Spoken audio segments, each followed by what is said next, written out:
thinking through Facebook, a couple of counterarguments occur to me.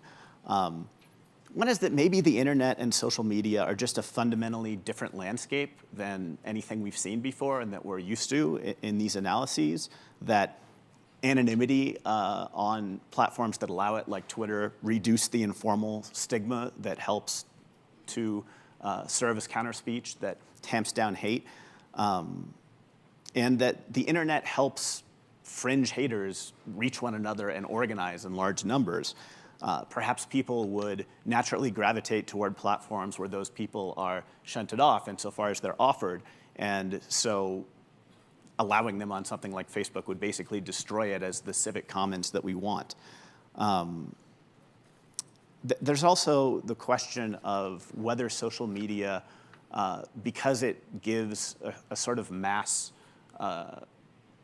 media effect to any individual, whether it changes the calculus of emergency speech restrictions, because an individual can accomplish something that a newspaper or a radio broadcaster could have only done before. And so you think of something like the Rwandan genocide, where there were radio broadcasts that were stirring up hate against an ethnic group.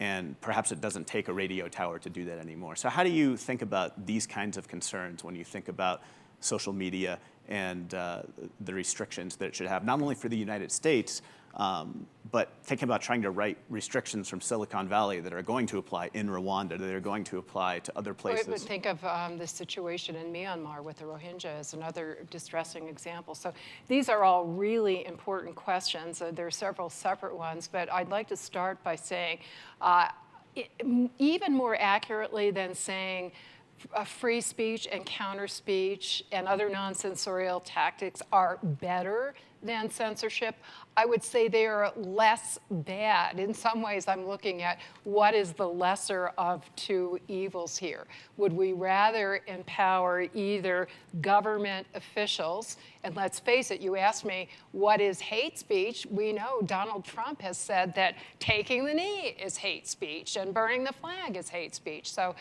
would we rather empower those who are in official positions, or those who, private sector companies that for all practical purposes have enormous power over our communications? Would we rather entrust them to make these inherently subjective decisions, or would we rather try to respond with our own voices? And as with all media, they are simply, as the word suggests, a means of communication, and the content depends on the rest of us. So the very aspects of social media that you stress, such as the ability to reach a worldwide audience, the ability to do so anonymously, yes, it does make it easier to purvey hate speech, but it also makes it easier to purvey anti-hate speech and counter-speech. And it also makes it easier to study what forms of counter-speech are the most effective. And to their credit, some of the online giants, including Facebook and Twitter, have enlisted academic researchers to study precisely these questions. And I am enormously heartened.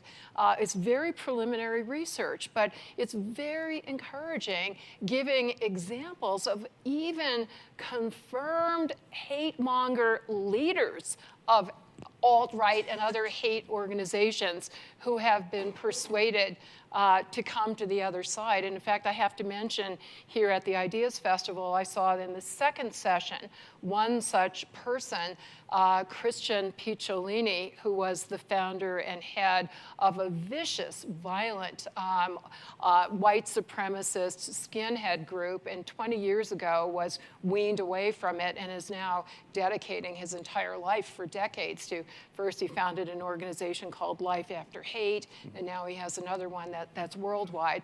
So I think we can harness the power of these technologies to amplify the anti-hate message effectively. I'm very hopeful.